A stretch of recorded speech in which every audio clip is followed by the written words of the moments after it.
Place à 64 débats, un débat consacré à l'un des films événements de l'année, l'Odyssée du réalisateur américain Christopher Nolan, l'épopée d'Ulysse version 2026 qui cartonne au box-office, un film qui suscite autant l'engouement que les critiques.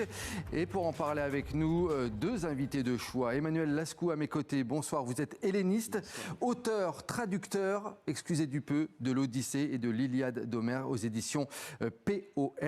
Également en ligne avec nous Christophe Onodibio. Christophe Onodibio, vous êtes journaliste, écrivain, auteur de l'Odyssée, tout ce que vous avez toujours voulu savoir sur les aventures d'Ulysse sans avoir lu Homère. Et c'est publié chez Grasset. À tout de suite Christophe. Et puis on retrouvera dans un petit instant notre correspondant à Los Angeles, Didier Alouche, pour voir comment est-ce qu'on réagit du côté des États-Unis suite donc à la sortie de ce film de Christopher Nolan. À tout de suite Didier. Je commence avec vous, Emmanuel Lascou. Avant que l'on voit la bande-annonce du film, que l'on rentre vraiment dans le propos de ce long métrage, tout d'abord, l'Odyssée, cette œuvre d'Homère, c'est une œuvre, on peut le dire, c'est une énorme machine. C'est une machine rythmique, d'images, de mythes. C'est une œuvre complètement à part dans la littérature, selon vous ? Alors oui, l'Odyssée, d'abord, c'est pas encore la littérature.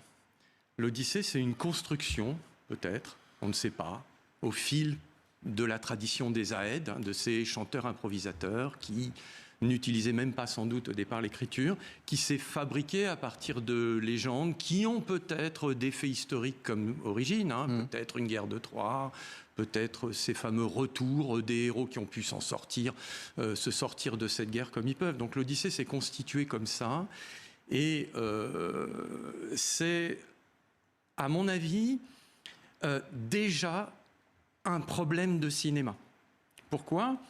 J'ai l'habitude de dire que quand on lit Homère, ou plutôt quand on l'écoute, puisqu'à l'origine c'était écouté et non pas lu, on est comme des aveugles au cinéma. C'est pour ça que les Grecs disaient qu'Homère était aveugle, alors qu'ils ne savaient même pas s'il avait existé. Parce qu'en fait, les images doivent naître de ces 12 109 vers de l'Odyssée. Plus de 12 000 vers, effectivement. Oui. Ça a été écrit à 2800 ans, on le rappelle, à peu près. Oui, on le date à peu les spécialistes ne sont pas tous d'accord, mais si on met Homère au milieu du 8e siècle, on est environ dans les années 750. Avant Jésus-Christ. Bon, c'est une œuvre complètement à part, effectivement, dont vous êtes l'un des traducteurs. Allez, on va regarder tout de suite la bande-annonce du film de Christopher Nolan, et on va la commenter ensuite avec mes invités. Voilà pour donc l'un des cartons de l'année, l'Odyssée de Christopher Nolan.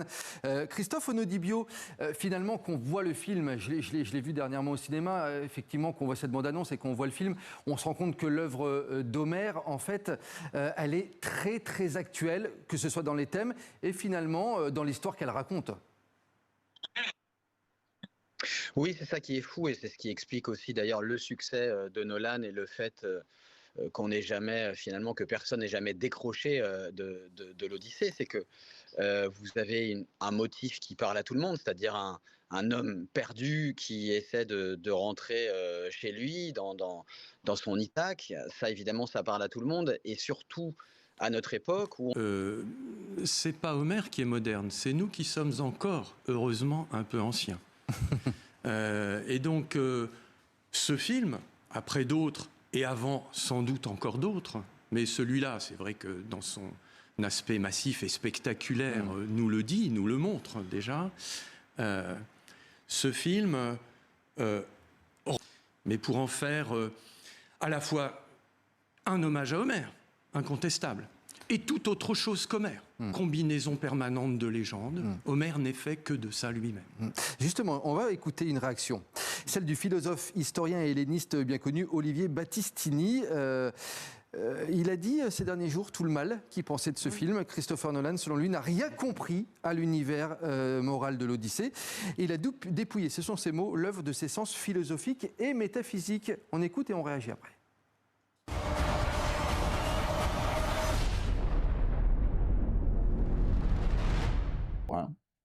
Qui est à des années-lumière de l'œuvre d'art dont il est question. Ce monde est fini. Ce monde est fini. Voilà la volonté de transformer ce film et de modifier son sens profond. Ça ne va pas du tout. Et surtout, l'impression de de rester constamment à la surface des choses, est quelque chose de tonitruant et de bruyant. Bon, ça ne va pas du tout, dit-il. Qu'est-ce que vous en pensez, Emmanuel Lascoud, vous qui êtes le traducteur officiel de l'Odyssée? Je vais répondre à côté. Et je vais répondre par les problèmes qui m'intéressent à moi, c'est-à-dire des problèmes sonores. Homère, ça doit sonner, ok? Quand vous dites sonner, c'est au niveau de l'écriture? De tout. Vous allez voir. Dans le film, Nolan accorde une grande place à l'arc.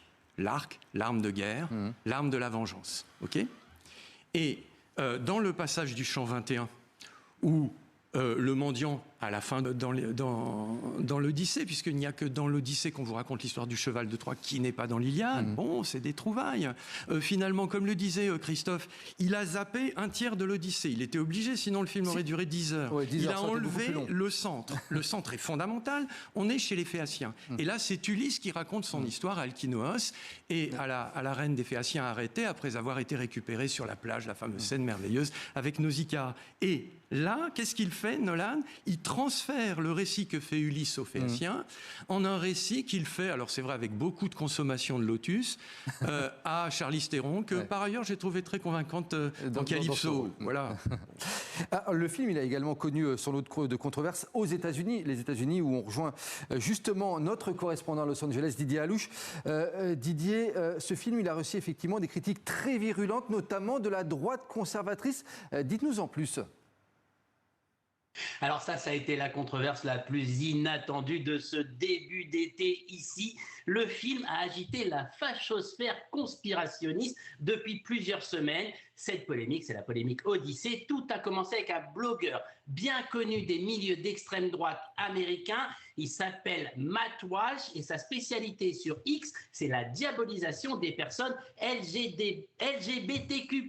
C'est son truc à Matt, une personne charmante, comme vous pouvez l'imaginer, qui en plus n'aime pas trop les personnes d'une autre couleur que la sienne. Il a été le premier à s'en prendre au film de Christopher Nolan.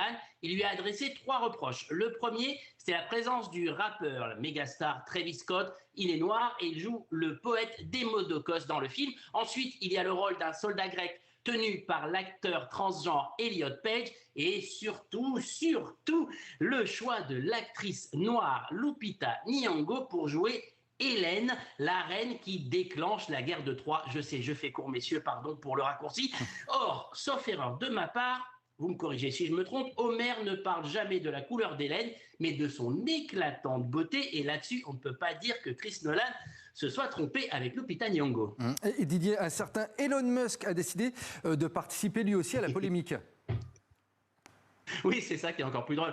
Vous savez, ils savent très bien faire ça, les trolls, les extrémistes, reprendre tout ça et les balancer sur les réseaux sociaux. La fachosphère s'en est donnée à cœur joie sur cette affaire. Elon Musk lui-même, le roi de la fachosphère, on va l'appeler comme ça lui fera plaisir, il y est allé lui aussi à cœur joie, reprochant l'erreur historique sur le choix de Christopher Nolan, sur le choix d'Hélène. Moi, ça me fait quand même bien sourire quand on parle d'histoire avec un grand H pour l'œuvre d'Homère, qui est, après tout, vous n'allez pas me contredire, messieurs, un poème avec des cyclopes, des géants, des sirènes, une sorcière qui transforme les soldats en cochons. Mais bon, tout ça, c'est de l'histoire avec un grand H. Selon Elon Musk, en conclusion de ses multiples tweets et saillies sur le sujet, Musk a proposé de demander à son intelligence artificielle Grok une version qu'elle produirait elle-même de l'Odyssée, une version en tout le monde tout blanc, bien sûr. Hein.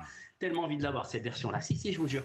Et il a terminé en prédisant le plus gros échec de la carrière de Nolan avec une fameuse formule « Go woke and go broke ». On peut traduire que par « si vous allez vers le woke », vous allez vous planter. Bien vu l'aveugle. Le film en est aujourd'hui à 912 millions de dollars de recettes dans le monde. Il devrait atteindre le milliard d'ici quelques jours. Ce devrait être le plus gros succès de la carrière de son réalisateur. La preuve, si besoin, en était que les chiens de la fachosphère aboient et la caravane du cinéma passe. Merci beaucoup Didier Alouche depuis Los Angeles aux États-Unis. Christophe Onodibio, je vous voyais rigoler, réagir de l'autre côté du poste. Malgré ces polémiques, etc., on voit concernant les ventes en librairie, je voulais qu'on aborde ça, les ventes en librairie des livres d'Homère, l'Odyssée ou encore l'Iliade, ces ventes, elles explosent. Ça, c'est l'effet inverse de cette controverse et ça surfe sur le film. Oui, je pense qu'il y a une redécouverte de ce... Bon, tout le monde connaît depuis la petite enfance, parce qu'on nous en parle, une toute petite partie de l'Odyssée. On nous parle des Cyclopes, on nous parle des sirènes, on nous parle de Circé, peut-être aussi un petit peu, le massacre des prétendants. Mais en fait, l'Odyssée est beaucoup plus large que ça. Et en fait, je pense qu'il y a, grâce effectivement à Christopher Nolan, une volonté de comprendre un peu, j'allais dire, d'aller vers la source et d'aller vers la totale. Parce qu'en fait, les gens savent bien que ce grand poème ne se limite pas au film de Nolan. Moi, je voulais juste dire par rapport au film de Nolan, bien sûr, j'ai été, comme Emmanuel, un petit peu déçu, mais c'est normal. En fait, l'Odyssée, elle est inadaptable dans les standards hollywoodiens. Vous avez une cruauté extraordinaire. Vous avez des histoires d'infidélité. Comment montrer Matt Damon infidèle à Anne Hathaway? Absolument impossible pour les standards hollywoodiens et moraux d'aujourd'hui. Le massacre des servantes, par exemple. Ulysse, dans l'Odyssée, et Emmanuel ne me contredira pas, c'est quelqu'un de rusé, c'est quelqu'un qui ment, c'est un peu un voyou de temps en temps. Vous ne pouvez pas faire ressentir de l'empathie à un public d'aujourd'hui à travers un personnage d'un menteur éhonté.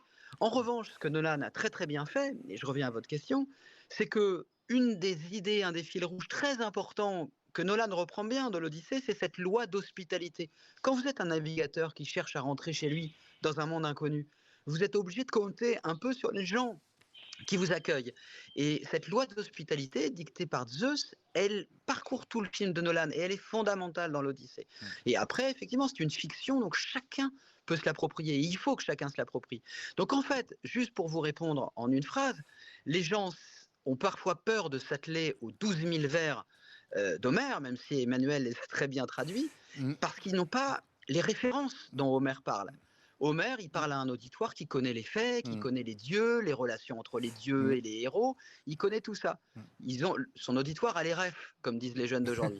Bon, bah voilà, c'est compliqué de gravir l'Everest. Donc moi, j'ai voulu, par ce livre, finalement, donner les références, raconter l'Odyssée, mais m'arrêter de temps en temps pour expliquer justement pourquoi Athéna et Ulysse, c'est une telle histoire.